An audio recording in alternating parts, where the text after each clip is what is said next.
I'm live.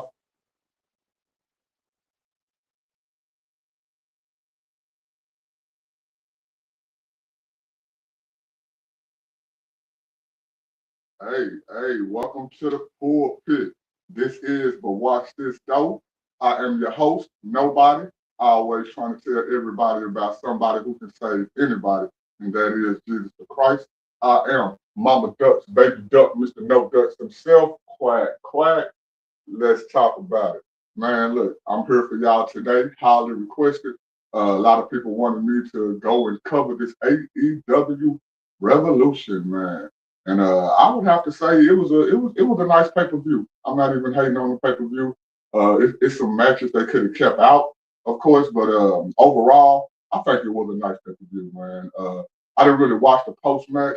I kind of just started from the main card, so that's where we're going to start from today. We're going to start right from the main card, but we also going to cover some of the stuff that happened in the post-match. For example, Wayne Brady. Y'all know Wayne Brady, the comedian slash actor slash. Well, he was in the audience. And I heard that he slapped Shane Taylor from Shane Taylor's promotion. And Shane Taylor grabbed that dude and dragged him over the barricade and threw him on the floor. You know what I'm saying? I didn't get to see everything that happened on the pre-show, like I told y'all, but I did go watch some of the highlights and also heard some of the people and what they said. We here for the main card. That's what we're here for. You know what I'm saying? As y'all can see, I'm feeling oozy today. You know, got on my bloodline. We the ones, you know what I'm saying? Feeling oozy, man. So I had to go and come and give y'all this review. You know what I'm saying? Right here, right now. I was gonna do it last night, but I was like, hey, I don't think nobody was up. I didn't think nobody was gonna pretty much catch it live. And I wanted y'all to catch it live. So hey, here we are, middle of the day. Everybody up, everybody probably out and about doing something or whatever. And that's cool with me. If you're watching it now, go and comment, put a like, put a share or something on the video. If you end up watching it later, same thing, man. Put a like, put a share on the put a like. Go share the video. Go to the comment section. Leave me a comment, man. I definitely get back with you. Anytime y'all want to interact with your boy, just let me know. I got you, man. But say we're going to get right into what happened at this pay-per-view for AEW March 15th, 2026, man. When you start the main card came on with the 21-man battle royal that had it kicked off in the pre-show. But by the time the main card hit, we was already down to like the last two people.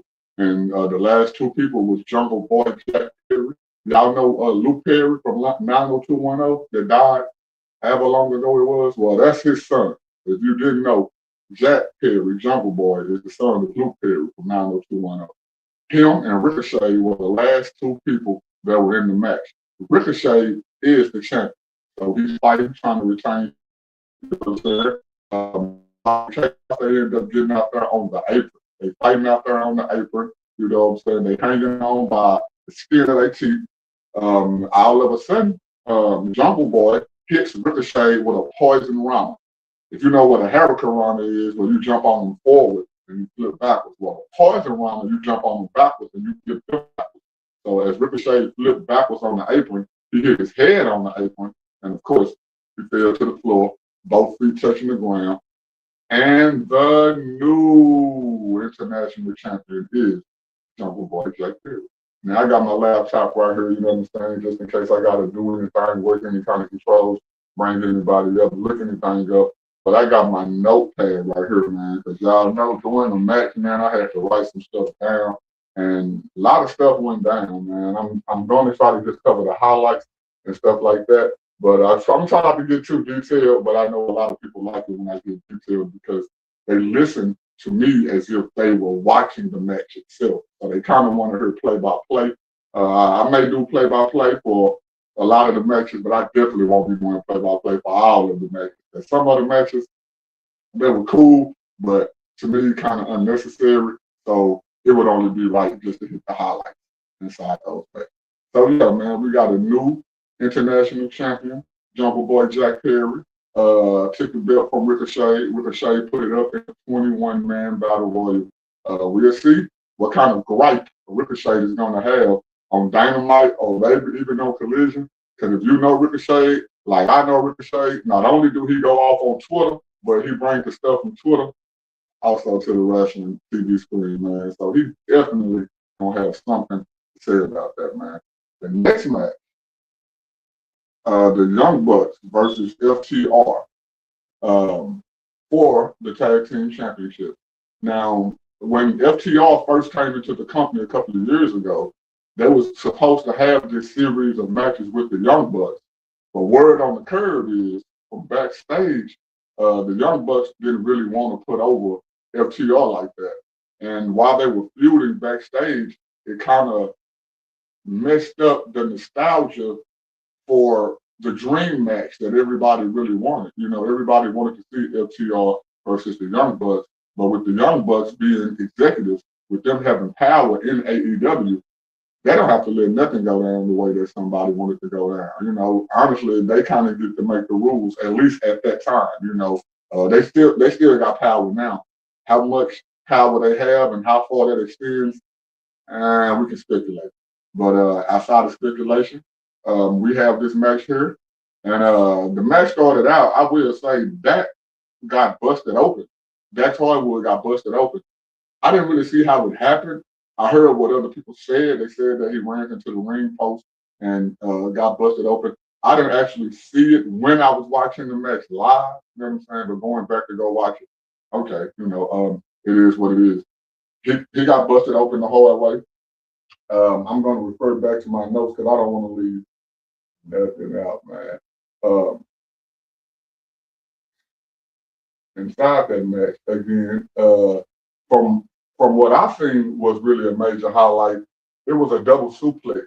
You know, you see people inside the ring suplex people that are outside the ring inside the ring, you know.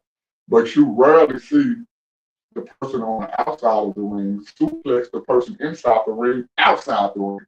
Well, the Young Bucks suplex them from inside the ring outside the ring on the floor. Oh man, can you imagine the type of bump that was, how their body felt after they literally hit that ground? If they had a pad on it or not, don't even matter, man. We were saying we didn't really see how Dax got busted open, but once he got busted open, the blood just started flowing everywhere, man. It was a lot of blood in this match. It was all on the mat. It was everywhere. You know what I'm saying? And they had a nice match. If you're used to the Young Bucks, you know the kind of style that the Young Bucks fight in. You know, they're high flyers, they're quick pace. FTR, they can fight with any team. It don't matter who the team is, if they big, you know what I'm saying, giants, if they mid like them, if they kind of small like the Young Bucks, but they high flyers jumping off the ropes doing all that, that them can have a good match with almost anybody, and definitely with them and the Young Bucks. I forgot to mention this. This is a series of matches that they had. You know, like back in when Booker T fought Chris Benoit, they had the best of 5, and then, you got the best of 7. So they've already had several matches together throughout the years. You know, this team won, that team won, that team won again, this team won. Well, this was supposed to be one of those matches that was real high stake, not only because it was those two teams, but because the tag team championships was on the line, in which Dax Hardwood and Cass Wilder and FTR, they are the champions. So the Young Bucks are the people that was fighting underneath, trying to get the title back from them. Now, during the match, if y'all follow A.E.W, then y'all know that Stokely, who is the manager for FTR, the black dude with the bald head, he's in a wheelchair. He's been in a wheelchair for a while, and he's been acting like he can't walk or he can't get out of the wheelchair. Well, he got out that wheelchair tonight. Well, last night, technically last night. What happened was the Young Bucks have this move called the Meltzer Driver. It's one of their finishing moves. And as Mick is on the apron getting ready to springboard so that he can do the flip to push down the legs of the person that Mick has in the power drive position, right when he got ready to jump, Stokely grabbed his leg, proving that he'd been faking the whole time, in which we already knew he was faking, but they showed it on screen now that he was finally faking. So I can't wait to see what kind of role he's going to play now that it's a given that he's out of the wheelchair, that he was just faking to come walk. So while all that's going on and that they see that he can move and get up out the wheelchair, right? Uh, Later on in the match, he ended up trying to distract him again, and they ended up knocking him out of his wheelchair. But while they knocked him out of his wheelchair, they got distracted. Talking about the Young Bucks. So while the Young Bucks were distracted, they get hit with a shadow machine. You know, they go for the pin, 1, 2, whatever. They kick out. Later on in the match, he Dax ended up putting one of the Young Bucks on the second rope, and they hit a super shadow machine. You know, you pick them up for the flapjack. You know what I'm saying? Cash picks his knees up, put him into the person's chest, break all of the chest cavity. They go for the pin. 1, 2, 3, and still your AEW Tag Team Champions, FTR. So Stokely rolled into the ring. They doing their celebration, holding up hands, you know, all this good stuff. All of a sudden, the lights go out. And then the screen comes on and it starts spelling words. It just got letters. It got E, V, E, N, even. And then letters started adding to like each side of the word. Well, one letter got added and it was an R, but it wasn't just any kind of R. It was the R that Edge uses in Rated R Superstar. Now, I know I said Edge, and I know he's going by Adam Copeland and all that good stuff right now, but I'm going to call him Edge. If his mama called him Clay, I'm going to call him Clay. But anyway, once we saw that R, I already knew that it was Edge just when I saw that R. Everything go back black again, then all of a sudden you hear, "You think you know me." Don, don, don, don, don, don, don, don. So once the people heard the music, they knew it was Edge. Man, they started throwing their babies in the air. People were spilling beer, knocking nachos out of people's hands. You know what I'm saying? Edge came out to the ramp looking good, looking all cut up, looking swole, looking nice. You know what I'm saying? And when he did that, all of a sudden you see a countdown on the clock. Now, when I saw the countdown, I already knew that it was Christian. But once the music played with the countdown, I think they let everybody know that Christian was on his way to the ring as well. FTR standing in the ring facing the ramp because they thought that Christian was going to come from that way. Well, actually, Christian ended up coming from behind them, and he ended up hitting Cash with a kill switch. Dax was going to go help him, but before Dax had a chance to help him, Edge slid in the ring. Spirit Dax knocked him out his socks. Do you hear what I'm saying? So FTR rolled out the ring. Now Stokely, their manager, is standing there by himself. And he like, hey, y'all, we cool. You know what I'm saying? Ain't no issue with us. You know what I'm saying? Edge and Christian acting like, yeah. Christian hit him with the kill switch. You know what I'm saying? Knock him out. He rolled out the ring. The tag team titles are on the ground. Edge pick up one. Christian pick up the other. They turn to FTR. Hey, we're coming for these titles, man. You know what I'm saying? When they turn back around, the Young Bucks is standing in the ring. And they looking at them like, y'all didn't just see us get screwed out of these tag team titles? Well, y'all think y'all coming for the titles? We're coming for it too. So it looked like AEW was going to set up some kind of triple threat match between FTR, Edge and Christian, and the Young Bucks. Maybe we'll get it on Dynamite. Don't be on the collision. Maybe they just make have a view. The match itself was a typical Young Bucks match. Definitely performed well because look who was fighting FTR. I wouldn't say go out of your way to go and watch the match, but if you like, you know, that type of pace, fast pace type of stuff with a lot of moves, they was hitting each other, finishing moves on each other. That kind of match. I would say go see it. Hey, leave me a comment. Let me know what you think about it. You know, maybe we can talk about it sometime in the future. You know what I'm saying? Hey, let's get into this next match. I'm gonna pull these notes back up, man. In the next match, we had Toni Storm versus Marina Shafir.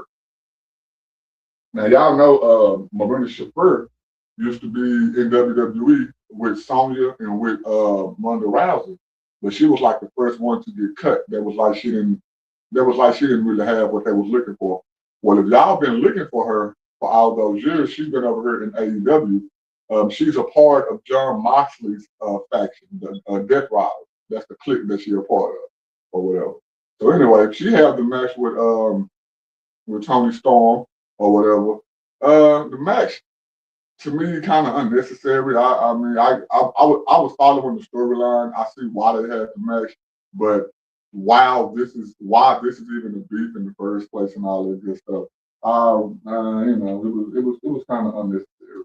Um, we ain't gonna spend too much time on it. Really, Marina Shafir took over most part of the match. Tony was fighting under. She was the one trying to make the comebacks. Marina was doing all her MMA stuff, all her kicks and punches and all that good stuff. At the end of the day, Tony Storm rolled up in a small package. 1, 2, 3. Now, it's called a small package, but if you know the character that Tony played, Tony calls it the big package. So she rolled up with the big package, got the 1, 2, 3, rolled out the ring, went up the ramp. Some people call it swimming. She'll lay on her back on the ground and just start hitting all these kind of sexual moves and sexual poses. I call it making snowman, but whatever you want to call it, you can call it that. So while she on the stage, either making snowmans or swimming, all of a sudden, Ronda Rousey shows up. Now, that was a big surprise because I didn't hear nothing about Ronda Rousey coming back to wrestling at all. But I do know that she has an MMA match coming up later on this year. Everybody's talking about that. That's the talk of the town. I'm going to be watching that myself. Even though she doo-dooed on wrestling, she done said all kind of bad stuff about wrestling. She came back and apologized for a lot of that stuff, but hey, certain stuff just kind of unforgivable to the wrestling fans and even to the people who are in the sport of wrestling. But anyway, she came. Tony looked up from the ramp and saw that she was out there. Tony started making her way back to the ring. Ronda Rousey gets in the ring, told her to come on. Tony coming down to the ring, all of a sudden, all the security guards and referees and staff members, they come get in between them. They separate them so they didn't get to lay hands on each other. But while security is holding back Tony Storm, Marina Shafir did her little cheap shot in, you know what I'm saying, knocked Tony Storm over, went over there, got with Ronda Rousey. They got out the ring, went into the audience, walked off into the sunset, man. So I really don't know what this means. I heard that Ronda Rousey did not sign a contract with AEW. So maybe last night was just a one-off. Maybe she may make some other cameo appearances on AEW, Dynamite Collision, maybe throughout a couple of weeks or whatever. But I heard that she did not sign with AEW as of right now. And when she do, I'm going to be on top of it. You can come right here and I will bring y'all that good news when it happens, if it happens.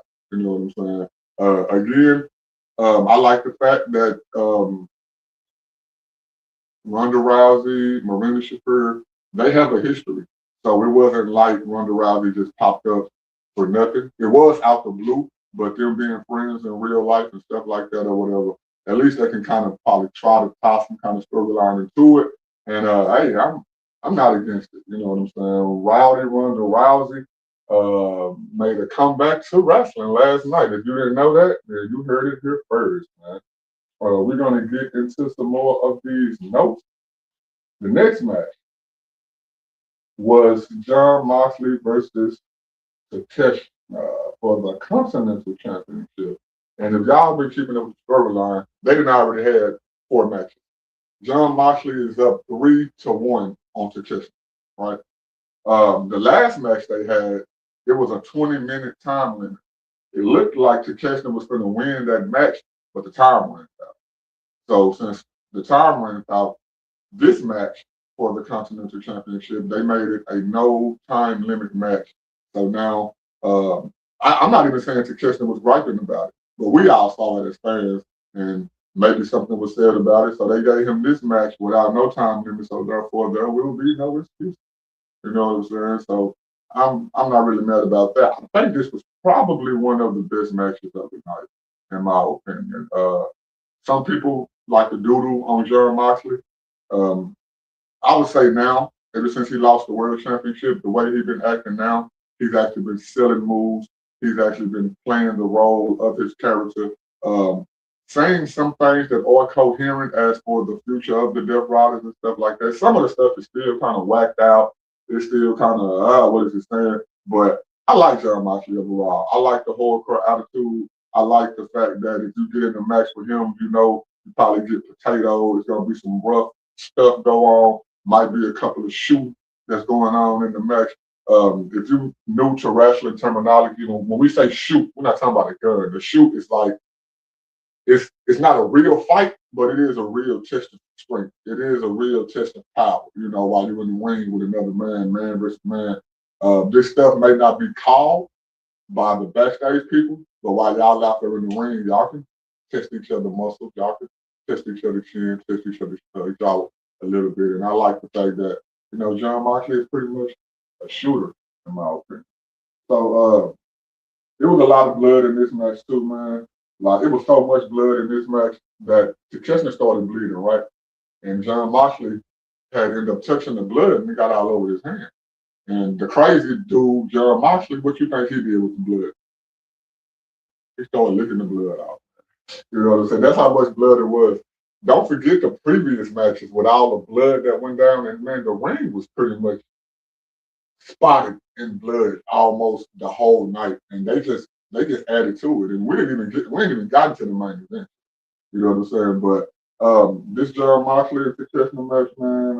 Let's see. The highlights of the match was this: John Moxley hit Chestnut with an RKO. As soon as he hit the RKO, Chestnut popped right up.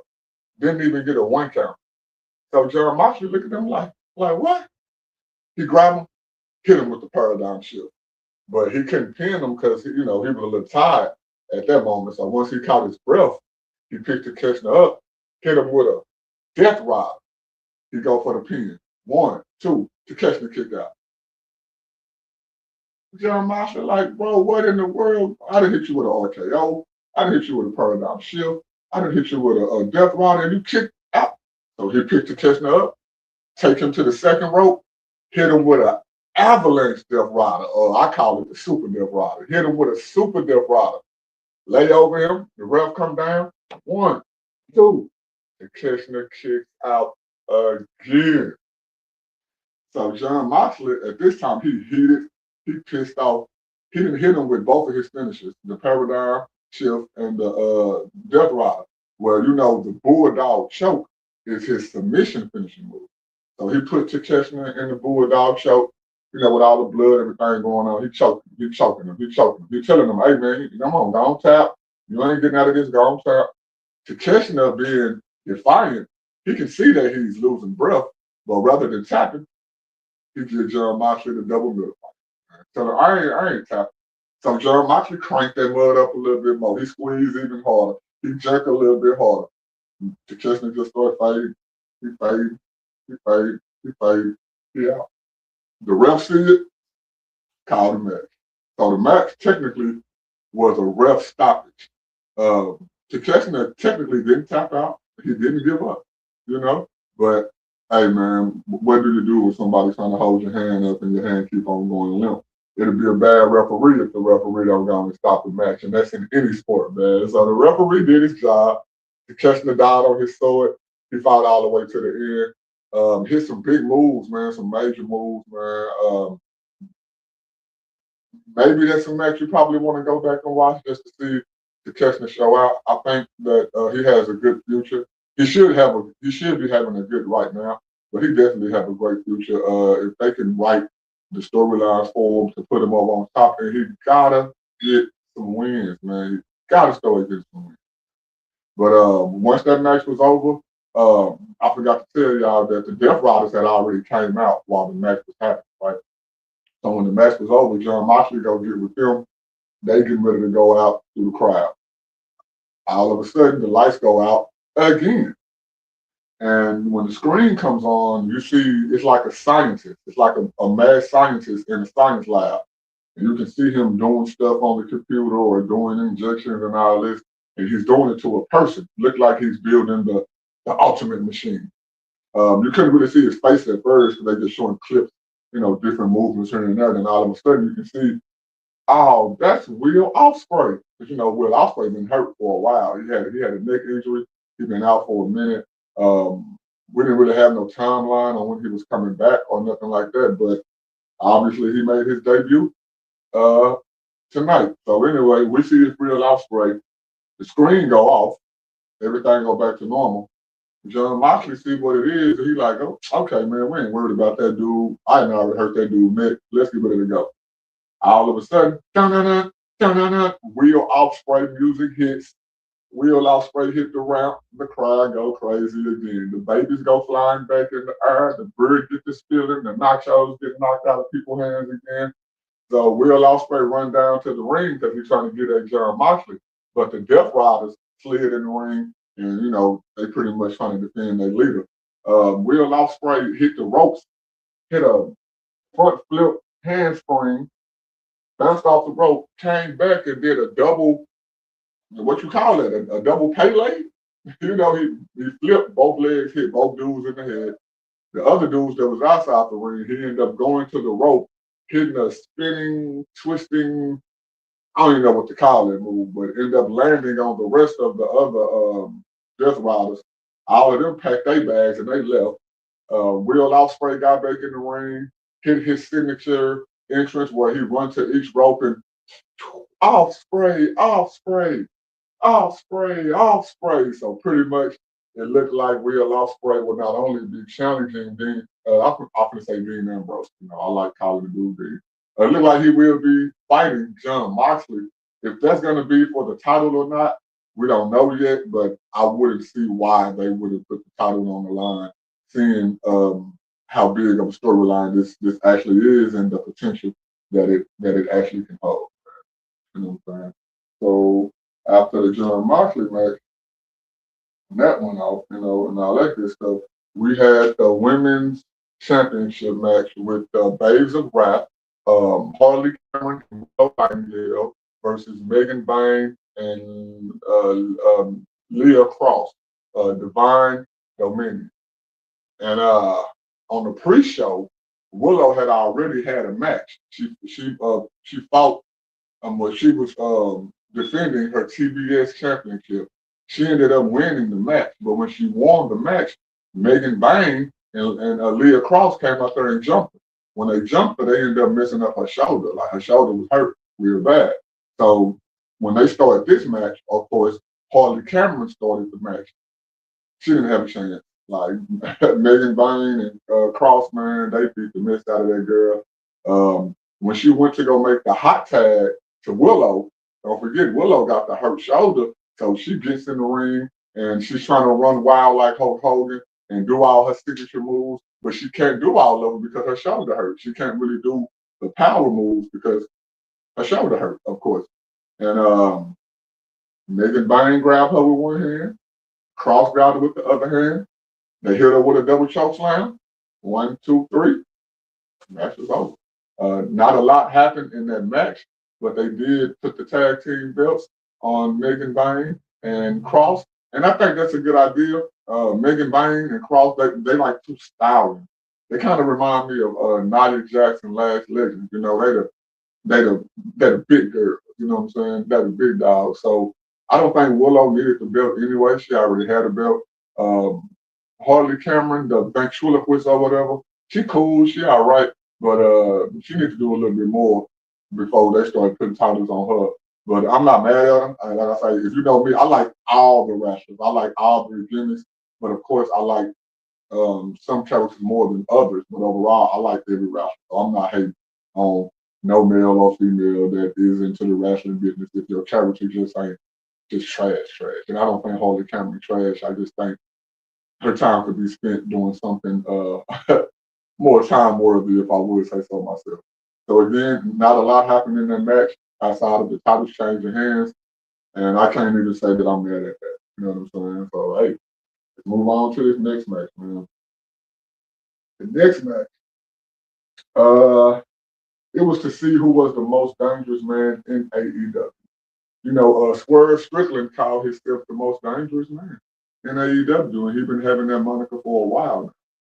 Well, Brody King in the storyline that him and Swerve got going on, he's saying Swerve ain't the most dangerous man. He the most dangerous man. And if he want to fight, Swerve want to fight about that, then hey, meet him in the ring. So they set this match up about a week or two or whatever ago, and we got to see it go down tonight, man. I mean, last night. And this was some of the highlights. First off, let me say, y'all know when Nana come down to the ring, Nana is Swerve's manager or whatever you want to call him, right hand man, whatever. When he come down to the ring, y'all know he hit his dance. You know what I'm saying? Every time he gotta hit his dance. Well, he didn't hit his dance last night, and it kind of showed the seriousness about him and Swerve and the seriousness of the match. So I actually kind of liked it that he didn't dance coming to the ring because again, it did show the seriousness of the match and how serious Swerve Strickland take him being the most dangerous man in AEW. So I was all for it. Daniel Bryan, who wasn't out there for the other matches, he came out to commentate on this match. So Daniel Bryan coming out to also add a little more seriousness to the match that's about to go down. I can't say I was mad at that. I liked it that too. You know, all the nostalgia and all that good stuff. So what really happened is once the match got started, less than 30 seconds, Swerve already hit a house call. The house call is his finisher for those people who didn't know. Where you jump up, kick you in the side or back of the head. Less than 30 seconds, man, he already hitting the house call. I'm like, wow, is they going to end the match this fast? You know what I'm saying? But of course, that's not what happened. They fought a little bit more. They spent a long time outside the ring. Swerve hit another house call, but you know, of course, that didn't end the match. While they was outside the ring for the time that they were, the mat was pulled up, and it was exposing that hard concrete floor that's up under the mat. Man, uh, Swerve picks him up with a vertebrae breaker. You know what a vertebrae breaker is where you standing up, you bend down, your head on their butt. You pick them up like this. Now their head is on your butt, and you drop back down. So he dropped Brody King right there on that hard concrete, man. So I don't even know how Brody King even got up from that. But right after that, Swerve rolled him into the ring. Swerve jump on the second rope, hit him with the Swerve Stone. You go for the pin, one. Brody King kicked out at a one. You know, Swerve looking like, what in the world is, you know what I'm saying, is going on? So then what happened? Swerve hit him, I'm not sure I'm on. That's right. When he got up after that one, Swerve hit him with a third house call. 1, 2, 3, match over. Swerve is the most dangerous man in AEW.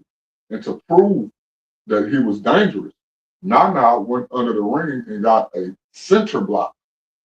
And if you've been watching AEW and you know Swerve, you know they use that center block to either lay your head on it while Swerve do the Swerve stomp on it, or they'll put the center block on your head and Swerve will stomp the center block and crush the center block over your head. Well, while Nana has Brody King set up with the center block, Swerve is on the second rope. He's getting ready to jump off the rope. Then all of a sudden, welcome back, Kenny Omega, the best bout machine. Kenny Omega run down to the ring because he's been gone for a couple of weeks or whatever because Swerve is the one that took him out. I thought he was going to be gone for a little bit longer because some people saying he was out shooting a movie or helping with a video game or something like that. So I would think he was probably going to be gone for a little bit longer than he was, but him showing right up, you know what I'm saying, coming to attack Swerve to get his payback on what Swerve did to him. I ain't mad at that at all, man. We had a lot of comebacks tonight, you know, and some first time evers, as in like Ronda Rousey coming back, Will Ospreay. Ronda Rousey coming for the first time. Will Ospreay coming back. Edge and Christian came back, and then now we got Kenny Omega who just came back and put himself in the mix. So it looked like we're gonna get a Swerve versus Kenny Omega. I don't know again if it's gonna go down on Dynamite or if they're gonna continue to build the storyline up into the next pay-per-view. But I know for a lot of people that is a must-see match. They do want to see that match. And you can throw me in that category too, man. Sure, I would not mind seeing that match whenever they decide to put that match together. All right, sure. Let's move on to this next match. This next match was for the Women's World Championship. It was a 2 out of 3 falls. Tekla versus Chris Statlander. Um, I don't hate Chris Statlander. I just think the ball has passed her. I think they should have been did something with her way back when like Britt Baker and all them was here. And I think time has kind of passed her. I mean, she's still a nice built female. She look good. She can wrestle, all that good stuff. But it's kind of like an LA Knight type of thing. You show so much, you do so much, and then when you don't do nothing with them or they don't get no wins, it's like they stop, just kind of die down, and people just start to care less about them. I think that's kind of what happened to Chris Statlander. Even though she is a good wrestler, she got a good build and all that good stuff. It's just like now Tekla, I never knew about her until she came to AEW. So everything I know about her is since she's been here in AEW, and I would say I like her. I think the character that she portrayed is something that she could actually pull off in real life. She's that Black Widow. She's the spider. She come off like she's crazy, like she just bat is crazy. I don't just believe it as a character. I believe it as a person as well. So I'm kind of into it right now. Like I say, I'm still getting to know her, still getting to see what she's about. But based off of what she is about, I think I like it. I think I like it. So again, this was a 2 out of 3 falls match. Tekla got the first pin. Statlander was over there on the turnbuckle. Tekla just rolled her up, hit her with the bridge, but she cheated because while the ref was counting, she ended up grabbing the rope to get more leverage. And hey, she won the first bout. You know what I'm saying? I mean the first pinfall. The second pinfall, Chris Statlander hit her with the Saturday Night Fever, which is a front kind of power driver, straight to the head. She hit her with that. She got a 3 count. You know what I'm saying? So then it came down to 1-1. One more pinfall left. All of a sudden, the ref get knocked out, fouled out the ring. Tekla go out the ring and take the belt from the ref, like his real belt, the belt that go into his pants. She take the belt and try to start hitting Chris Statlander with the belt. Chris Statlander take the belt from her, started beating her with the belt. Well, Tekla is a part of a group, a faction with Sky Blue and a Heart and Heart. They come out to the ring because again, the ref is knocked down, and this is not a no disqualification match. So Julia Hart and Sky Blue get in the ring to attack Chris Statlander. Chris Statlander beat both of them up. So she go back to get the belt, and she's about to go hit Tekla with the belt again. But by this time, the referee done woke up. The referee came through. The referee grabbed the belt, stopped her from hitting her with the belt, and it pretty much distracted Chris Statlander. And while she was distracted, Tesla hit her with something that made her fall to the ground. Tesla bounced off the ropes, hit her with a curve stone. She picked Chris Statlander back up enough for her to be on her hands and knees. She bounced off the rope again, hit her with another curve stone. Go for the pin.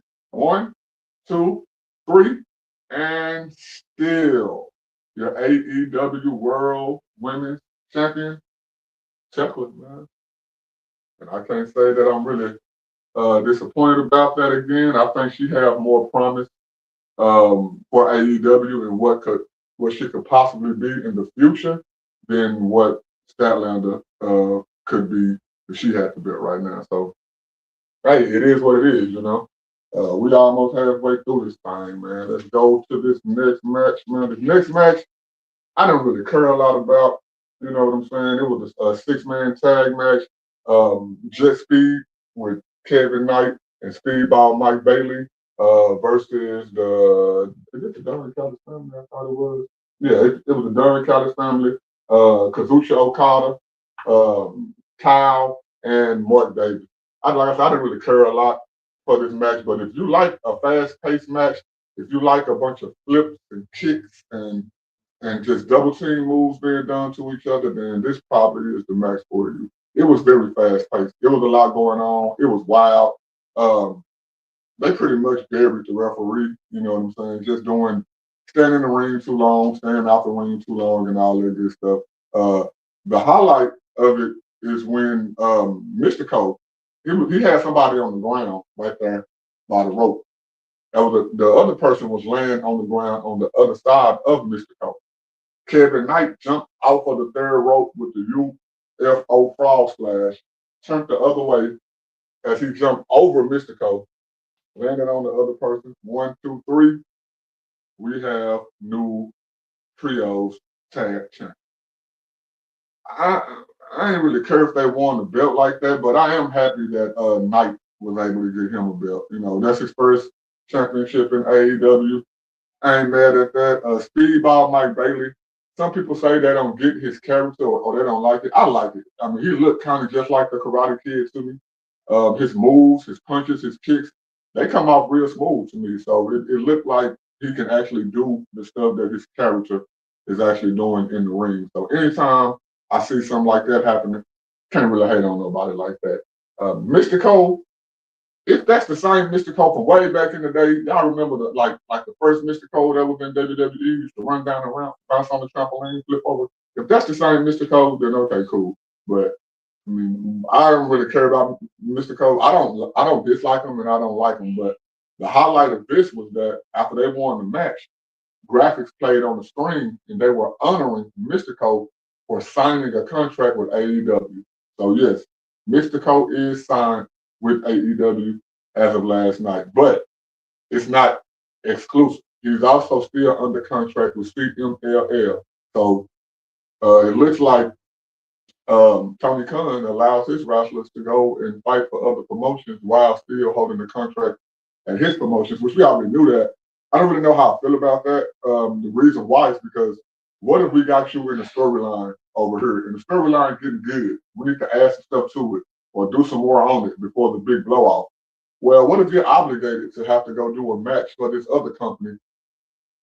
Now you're just throwing off our storylines and stuff like that. So I'm not hating on it yet. But we'll just see how all that stuff will work out in the future. But as of right now, Mr. Cole is signed to AEW as of last night, and he's a part of the 3-man tag team. They got the belt. You know what I'm saying? So can't hate on that, man. Moving right along. This next match is another match I really didn't care for either. We got Bandito versus Andrade, and they've been pushing Andrade a lot lately. I think he deserved it. I think he. I don't know to say that he dropped the ball or if the promotion dropped the ball. The last time he was here in AEW and the last time he was over there in WWE.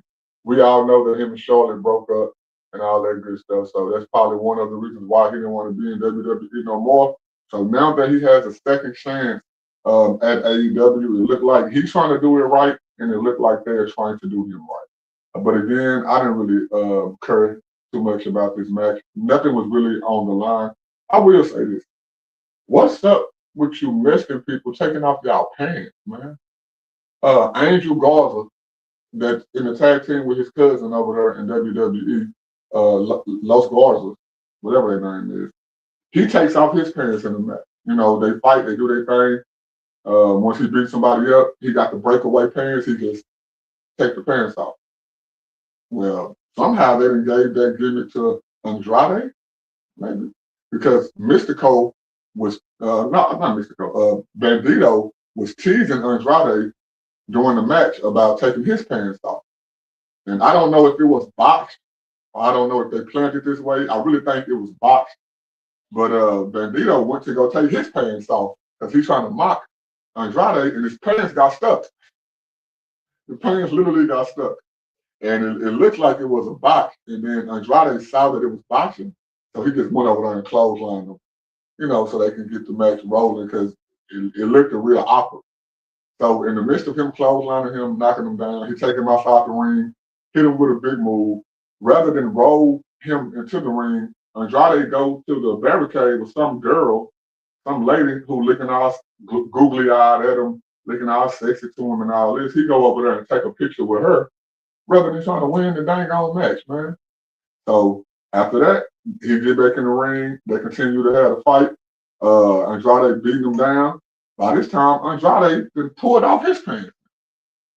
And I'm like, what's going on with these Mexicans pulling off their pants, man? So when he pulled his pants off this time, it's another girl on the other side of the arena in the audience, and she just looking like, oh my God, oh. So he go over there and go take a picture with her. Like, it's just stupid stuff, man. Just stupid stuff, man, or whatever. But after he get through going to go take a picture with her, as he get back in the ring, doing that thing, Bandito hit him with the 21 plex. That's his finishing move. He hit him with the suplex. 1, 2. Andrade kick out. Bandito like, dang. So he pick Andrade up. He go for a second 21 plex. When he try to hit that second 21 plex, it get reversed.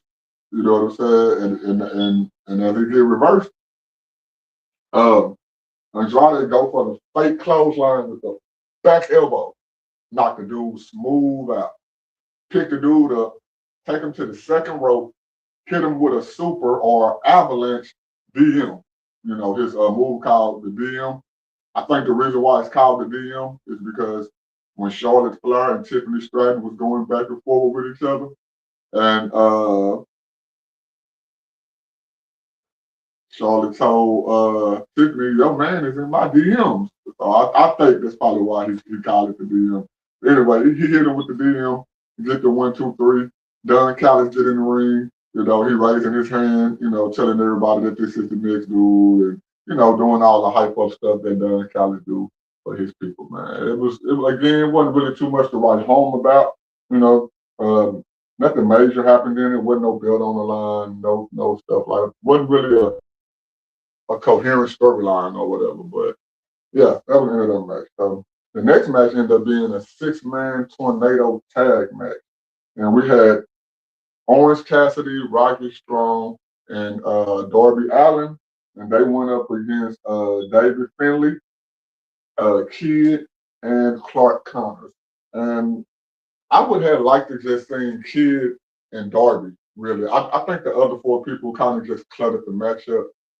We've seen the storyline that Darby Allin and Kid was going through, where Kid put Darby Allin in a body bag and tied it to the back of his car and dragged him down the street in the body bag. You know what I'm saying?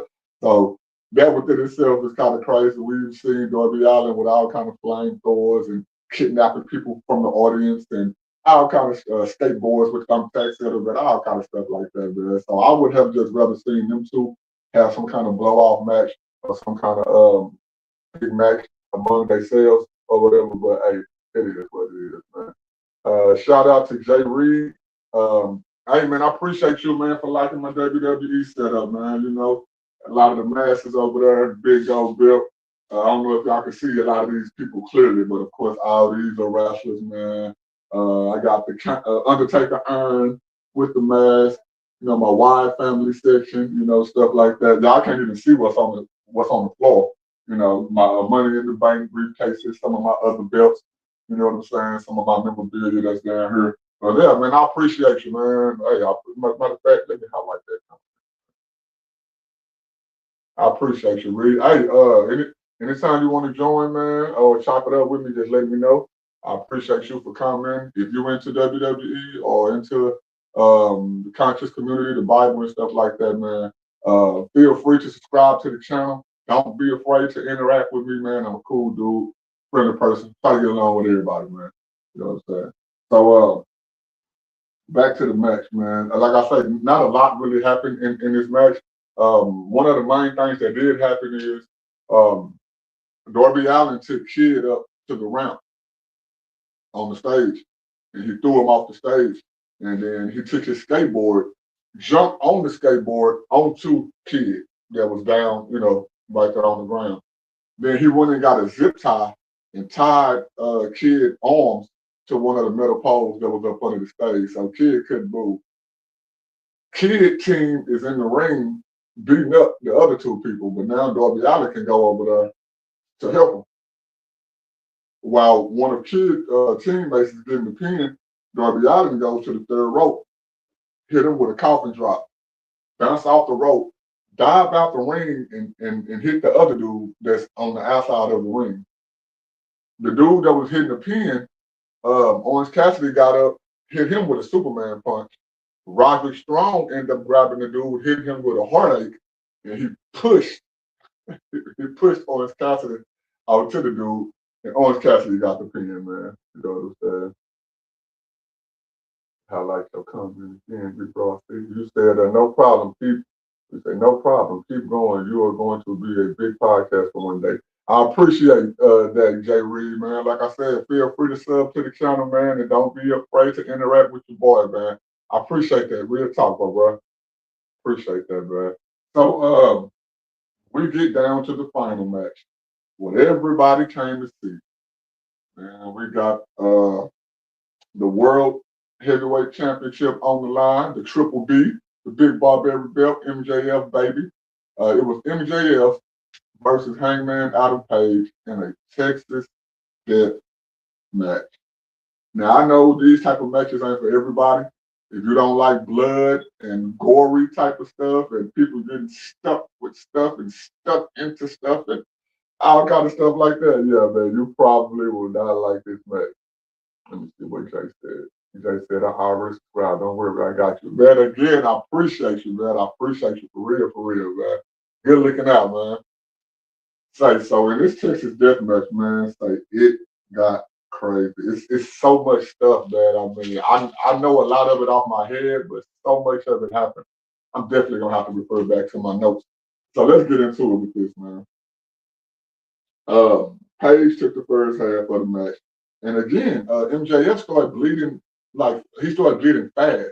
It's like we wasn't even a minute into the match. He was already bleeding.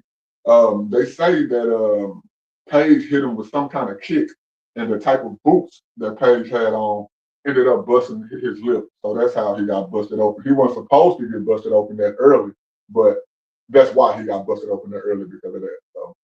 So hey, and it was a lot of blood just throughout this whole pay-per-view. A lot of blood, man. A lot of blood. All right. After that, man, okay. Adam Page go get this staple gun from under the ring, and he staples MJF fingers together. You know.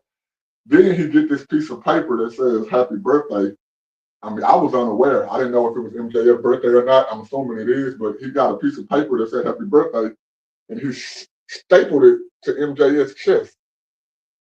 Then he grabbed the paper with the staples and pulled it out of MJF's chest. And you know, MJF is just, he going crazy. He giving us the show. He whittling all around. He running all around. He like, man, sorry, this dude is in here trying to kill me, man. So after that, Adam Page go out the ring and go get a pane of glass, you know, like a window pane of glass. He went to go get that. He took it out the ring. MJF took it from him. He took the glass and broke it on the ground. Inside the ring, he broke the glass on the ground, got glass all over the ring, man. Just all over the ring. Like, why would you do that? I don't know, but man, it's like he put the glass all over the ring, right? Hangman Adam Page hits him into the glass. You know, he falls back into the glass. And then Hangman grabs him by his legs and just started dragging him. Now, you know, MJF don't wear no shirt. You know what I'm saying? So with all the glass, you can just see it getting all into his back, cutting his back up, just messing him up, man. So after that, Adam Page gonna get a barbed wire, and he wraps it around his hand, and he hit MJF with the barbed wire. He unwrapped the barbed wire and take it and put it in MJF's mouth and just started pulling. Oh man, say the match got crazy. I'm talking about it got real crazy, real wicked, real fast, man. So if you like violence, I would say go out of your way to go and see that match. You know what I'm saying? So after that, Hangman go outside the ring. He goes to the table. He set the table up. Let's see. MJF go outside the ring. On the other side, he get a table. He set the table up. So we got two tables set up. One on this side of the ring, the other one on this side of the ring. You know what I'm saying? So, what we got going on after that? Oh, that's what it was. As they get back into the ring, MJF, it's like a big piece of glass that's still sharp from the glass that he broke earlier. He take one of the big pieces of glass and just starts stabbing Hangman in the head with the glass shard. And you know how easily Hangman bleeds. So Hangman blood is just everywhere. It's all over him. It's all over the ropes. It's all over the floor. MJF go and get a broom, one of the push brooms. You know, the big broom with the push broom. He gets the push broom and start pushing the glass out the ring. Start pushing the glass out the ring. He think Hangman is still, beat up, laying over there. So he takes the stick out of the broom and he goes to try to hit Hangman with it, but of course, it didn't go the way that he planned on going. So Hangman ended up hitting him with it, right? Hangman go back out the ring, go get a chair that's wrapped in barbed wire. And as he slid back into the ring, MJF took the chair from him and hit him with an Alabama slam, where you pick them up, their stomach is to your back, and you flip them over where they land this way onto the chair. So you can just see his back go into all of the barbed wires, man, twisting all up in his back. So you can just, it's already blood everywhere. They just added more blood to it. Like, this was a bloody, bloody match. Now, this is the part right here. I'm just trying to make sure you see, yeah, this is it right here. MJF get out the ring and go get a syringe, a needle, like how you go take blood or give blood. Or he went to go get a needle, stuck the needle through the dude's mouth. Like, it came out the other side, man. The needle went through the inside, out the outside of this man's mouth, man. And Hangman is still fighting back with the needle in his mouth.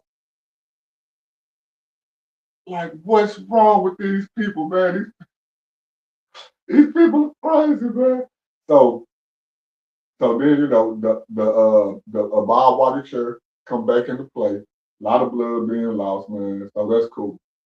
MJF, when I told you about the table that was being set up, Hangman ended up grabbing MJF and hit him with a dead eye through the table on this side of the ring. They do a little bit more fighting and all that. MJF ended up hitting Hangman Adam Page with a tombstone on the other table on that side of the ring. Man, sight. It was just killing each other in this match. Do you hear me? So after that, where we at? Both of them, they get out the ring on each side and they go grab some light tubes. You know, when you have a light at an office building, those light tubes, they got the long light tube. Both of them get a light tube like they swords. And MJF took his and started running up the ramp. So Adam Page followed him up the ramp with his light tube. MJ tried to hit him, but he missed. And Hangman ended up hitting MJF with his light tube. While MJF is bent over on the ground with his head this way, Hangman takes MJF light tube, stand directly in front of him while his head is like this. Hit him across the head with the light tube, all the glass break, shot into all this stuff, right? Crazy, man. They go back down to the ring. They're having a fight. Hangman pulls out this chain, this logging chain. And on the end of the chain is some neck hooks, that you put around your neck.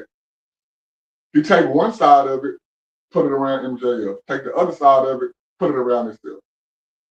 They just hitting each other with the chain, back and forth, fighting with the chain, hitting each other with the chain. They end up going back up the ramp. Because don't forget, they're connected to the chain now.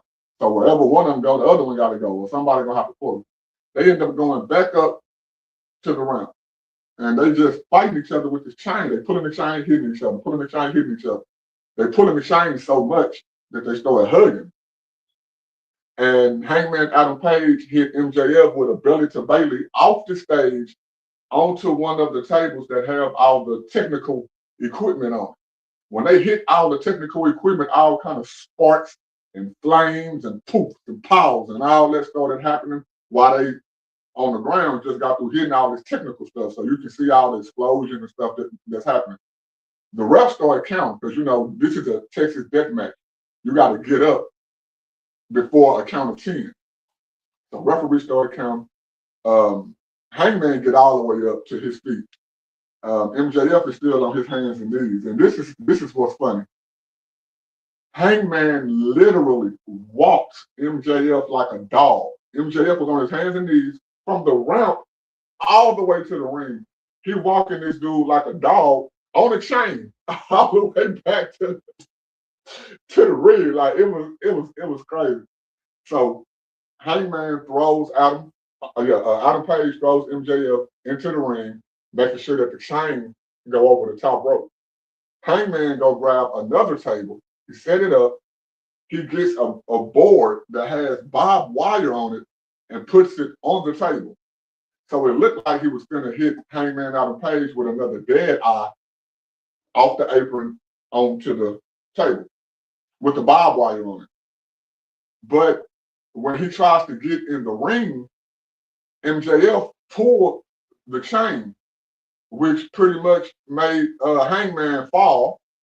He go into the barbed wire table, and MJF just pulls the chain as hard as he can until Hangman is like he's hanging off of the ropes, like he's on the outside of the ring. MJF is on the inside of the ring, but Hangman is hanging by his neck because the rope is around his neck. He ended up passing out. You know, it was held on there so long that he ended up passing out. And still, your A.E.W World Champion. And now Hangman cannot fight for the A.E.W World Championship ever again, man. Like I don't know how I feel about that. I don't really know how I feel about that. Oh, before we get there, it was so much blood on Hangman's Adam Page that while he was laying there choking, they had a cameraman right in his face. When MJF let go of the chain, Hangman fell and his face ended up hitting the camera lens, leaving a blood stain literally on the lens. And they used that camera lens until the show went off the earth. So we're thinking, we can see, but it's a big blood stain that's going down the center part of the lens. Man, great visual. But yeah, man, he can never wrestle for the A.E.W World Championship again. And I don't know why he would do that, because when Cody did that a couple of years ago, he kind of had a ceiling now. He gave himself a ceiling, because now that you can't fight for the World Heavyweight Championship belt no more, what they gonna do? Put you in mid-card matches? Give you tag team matches? No, you should want to be a star. Stars fight on the highest level, and the highest level is the people that are surrounded by whatever the World Heavyweight Championship is. I don't know why Adam Page would do that. Match was gory. It was hardcore. If you like the Mick Foley stuff, if you like the old ECW stuff, the Mike Awesome, the Sandman, Sabu, Rob Van Dam type of, go out your way to go see this match. I must warn you, a lot of blood. Again, there was a lot of blood on this entire pay-per-view as a whole, man. But I enjoyed it. Man. And I appreciate all the people that reached out to me asking me to give my thoughts about this review.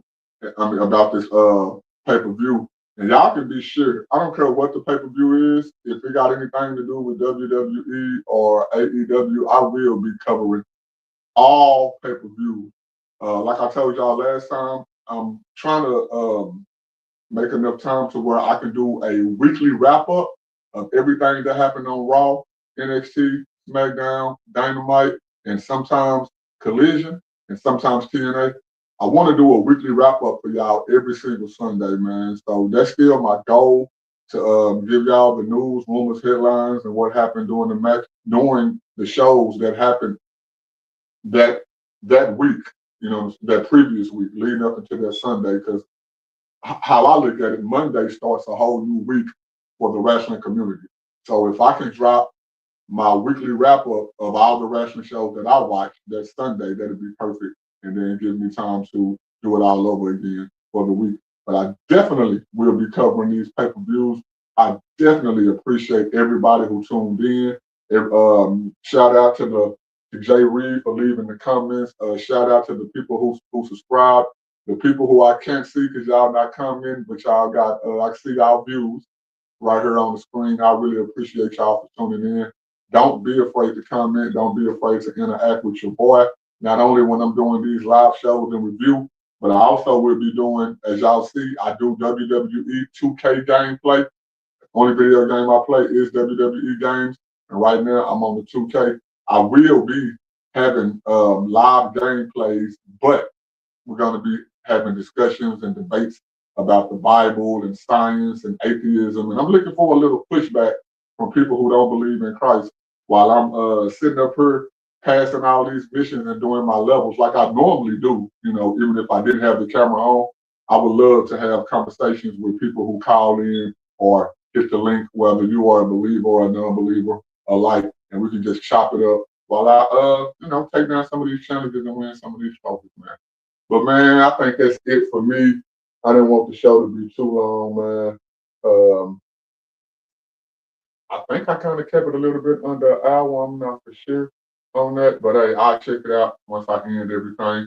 Again, I appreciate y'all for tuning in. This was the A.E.W Revolution review. I am nobody, always trying to tell everybody about somebody who can save anybody. I am Mama Ducks, Baby Duck, Mr. No Ducks himself. This is the pulpit. I am the Reverend that's here to give the good news to the worldwide wrestling community, and we can talk about it. Um, see, Jay just left another comment. Have a great day, man. You have a great day too, man, and I look forward to chopping it up with you in the future, man. Yeah, this is, but watch this though. I am Mama Ducks, Baby Duck, Mr. No Ducks himself, quack, quack, and I'll catch y'all in the next episode. Peace.